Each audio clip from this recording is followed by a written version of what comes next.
salitang di ko mabawi.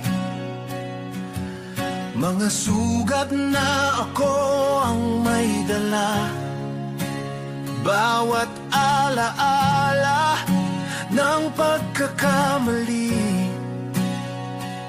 paulit-ulit sa isip bumabalik.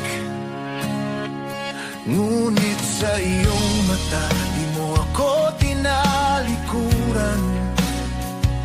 Sa bawat luha, ikaw ang dahilan ng pag-asa.